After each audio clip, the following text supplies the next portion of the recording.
नमस्कार.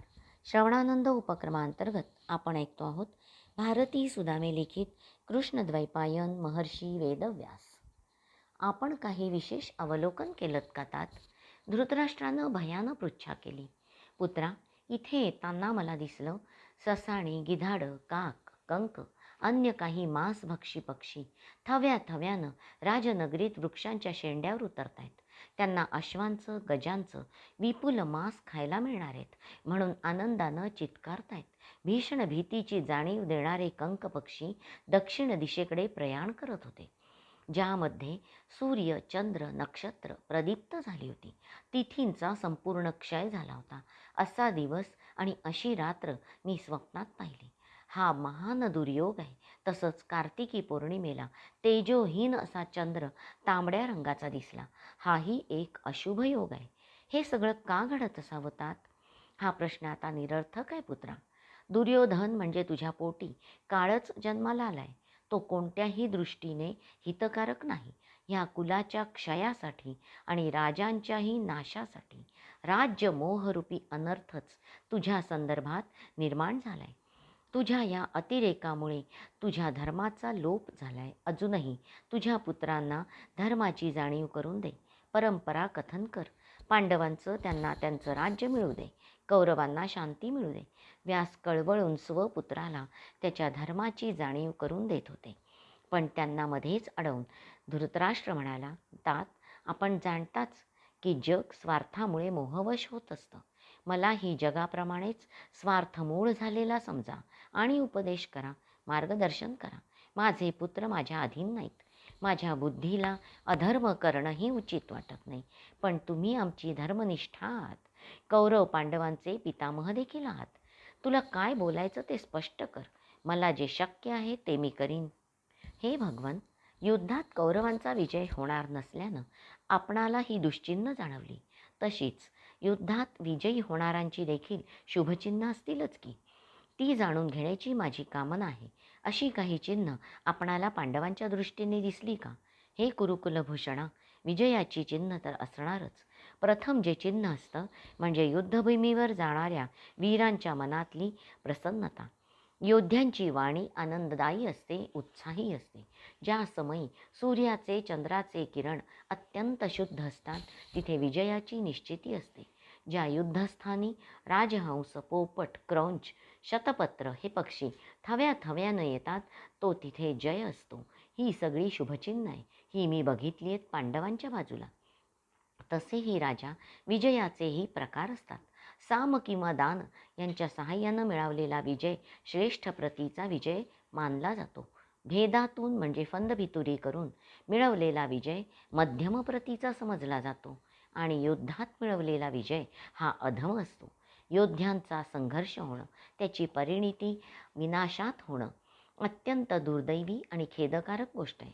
हस्तिनापुरात वावरताना मला विजयसूचक असं एकही शुभचिन्ह आढळलं नाही, म्हणून खेद वाटला आणि तुला कथन केलं. अंतिम उपाय म्हणून आपल्या पुत्राशी निर्वाणीचं भाषण करून व्यास निराश मनस्थितीत निघून गेले. राजाच्या सेवकांनी त्यांच्यासाठी आणलेलं सुवर्ण पात्रातलं गोरस तसंच होतं राजाच्या पुढ्यात असलेलं स्फटिक चौरंगावर. अत्यंत उदास झालेले व्यास कुठे गेले असतील? धृतराष्ट्राच्या प्रासादातून निघाल्यावर. या सगळ्या प्रवासात एक वैशिष्ट्य मला जाणवलं, ते म्हणजे मी आपणहून ह्या घटनाक्रमात काहीही हस्तक्षेप करू शकत नाही, बोलूही शकत नाही, मतही मांडू शकत नाही. तिथे असले तरी जेव्हा काळ किंवा व्यास आपणहून माझ्याशी बोलतात तेव्हाच त्या घटनेशी माझा प्रत्यक्ष संबंध असतो.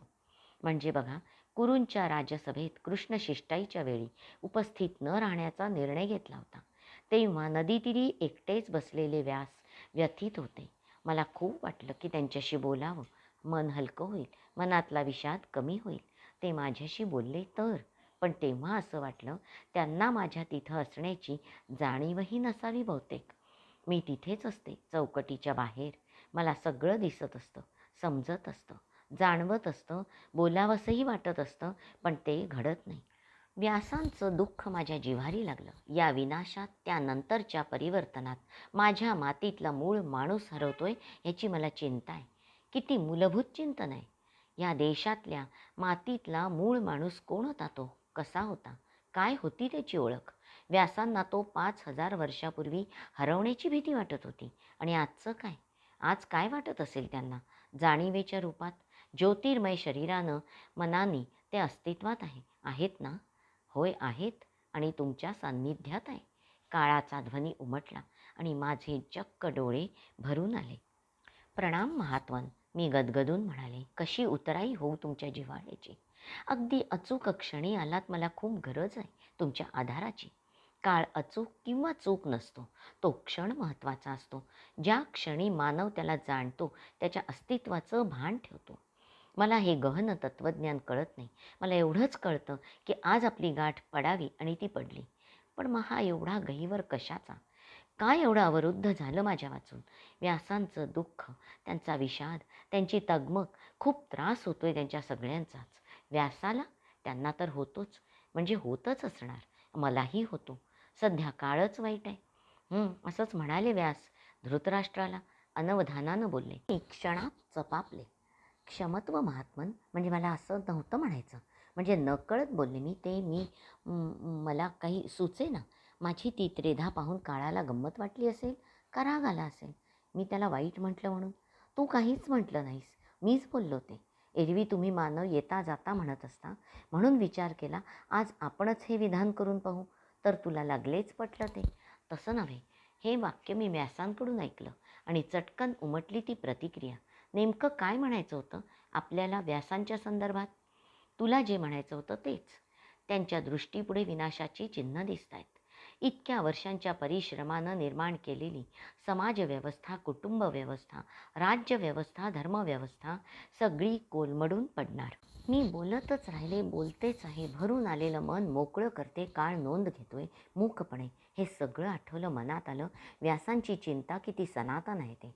ते म्हणाले होते, चिंता आहे ती जय पराजयानंतरची, युद्ध समाप्तीनंतर जन्मणाऱ्या परिवर्तनाची. चंद्रमघा नक्षत्री असताना आकाशात झळाळणारे सप्त महाग्रह प्रकाशत होते. सूर्य प्रदीप्त ज्योतींमुळे किरणांची उधळण करीत होता. कुरुक्षेत्रावर विशाल जलराशी पसरावी असा कौरव पांडवांचा सेनासागर उचंबळत होता.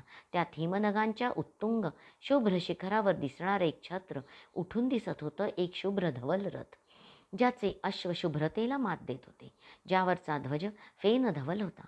अथांग पसरलेल्या सेनासागराच्या मध्यभागी उभा होता शुभ्र वसनधारी, ज्याच्या शिरीचा मुकुट देखील प्रकाशाच्याच पट्ट्यानं घडवलाय की काय, इतका शुभ्र. त्यांच्या स्कंधावरचं धनुष्य देखील शुभ्रच. असे कौरव सेनेचे सेनापती कुरुकुल गौरव पितामह भीष्म त्या रथात उभे होते. परस्परांशी युद्धासाठी सज्ज झालेली सैन्य कुरुक्षेत्रावर केव्हाच पोचली होती. पांडव सैन्य पूर्वाभिमुख, कौरव सैन्य पश्चिमाभिमुख उभं होतं. कौरव सेनेच्या मध्यभागी सुवर्णाची जाळी चढवलेल्या, सुवर्णाचे दोर असलेल्या मदस्त्रावानं युक्त नीलकमल वर्णाच्या गजावर दुर्योधन आरूढ होता. चंद्रकांती असलेलं त्याचं राजछत्र सुवर्णाच्या माळा लावलेलं होतं. ते अत्यंत शोभायमान दिसत होतं. दोन्ही सैन्यातले पुरोहित वेदसंपन्न द्विज मंत्रोच्चार करत होते.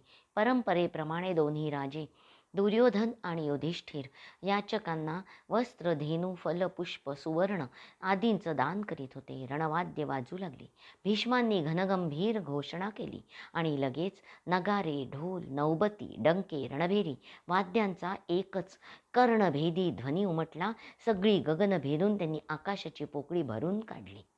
तेवढ्यात कृष्णानं पांचजन्य, अर्जुनानं देवदत्त, भीमानं पौंड्र या आपल्या शंखांचा गगनभेदी घोष केला. तदनंतर युधिष्ठिरानं अनंत विजय, नकुलानं सुघोष, सहदेवानं मणिपुष्पक शंख फुंकला. दोन्ही पक्षातल्या अनेक वीरांनी आपापले शंख फुंकले. या सगळ्या रणघोषात व्यास कुठे होते? आणि मी? भयानक ध्वनीनं माझ्या कानाचे पडदे फुटून जाऊन काहीतरी कायमचं बधिरत्व येईल की काय असं वाटायला लागलं. कानात दडे बसले. समोरचं दृश्य केवळ दिसत नव्हतं, तर सगळे ध्वनी स्पष्ट ऐकू येत होते. काळाला शोधण्यात तर अर्थच नव्हता. आता रणभूमीवर त्याचंच साम्राज्य होतं. त्या भयानक आवाजानं मला गरगरायला लागलं. हातपाय थरथरायला लागले. भयंकर डोकं दुखायला लागलं. जड झालं. एखादा जड धोंडा डोक्यावर ठेवल्यासारखा वाटला. मी डोळे गच्च मिटून घेतले. दोन्ही हातांना डोकं गच्च दाबून धरलं. मला ते सहन होत नव्हतं, कल्पनेतही. काही वेळानं जरा शांत वाटलं. डोळे उघडले. मी माझ्या नेहमीच्या ठिकाणी बसले असेन असं वाटलं, पण नव्हतं. मी एका शांत जागी उंचावर होते. कुठे होते ते आठवत नाही. पण चित्रपटगृहाच्या दर्शक दीर्घेतून समोर बघावं तसं मला समोरचं दृश्य दिसत होतं. आता स्वस्थ आहेस ना? मनात स्पष्ट शब्द उमटले आणि मी दचकले. प्रणाम महर्षी, आपण कुठे आहात? अक्षरशः वेड्यासारखा मी प्रश्न केला. त्याची चिंता करू नकोस तू. तुला युद्धभूमीवर नेलं. तो तिथले ध्वनी तू सहन करू शकली नाहीस. म्हणून इथे आणलं. आत्ताही तू रणभूमीवर आहेस आणि सुरक्षितही. इथले सगळे ध्वनी तुझ्यापर्यंत सौम्य होऊन येतील आणि सगळं सुसह्य होईल तुला. मी काय बोलणार? माझे डोळे पुन्हा पाझरू लागले. किती कष्टता आपण माझ्यासाठी. कशी उतराई हो. आणि माझं काय? मीही तुझ्या निकटच आहे. चिरपरिचित ध्वनी निनादला आणि मी भरून पावले. महात्मन, आपण माझ्याच तर. माझ्या तोंडून शब्द फुटेना. आपलं कार्य, मी माझं कार्य करतोय. तुला काही समस्या उत्पन्न झाली तर केवळ स्मरण कर, आम्ही आहोत तुझ्या निकट. आता काही दिवस हे युद्ध समाप्त होईपर्यंत हीच व्यवस्था.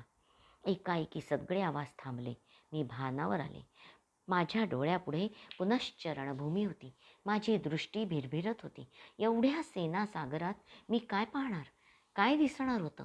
काय परिचित दिसत होतं की मी शोधू होते? आणि एके स्थानी दृष्टी स्थिर झाली. एका रथावर कपिध्वज होता. म्हणजे हा निश्चितच अर्जुनाचा रथ. आणि म्हणजे त्यावर श्रीकृष्ण असणार. मला दिसेल, मला प्रत्यक्ष भगवान कृष्ण. माझं सर्वांग थरथरू लागलं आणि आतून काय होतंय तेच कळेना. मी वृषाली केळकर आजच्या वाचनाचा येथे समारोप करते. हरिओम तत्सत. श्रीकृष्णार्पणमस्तु.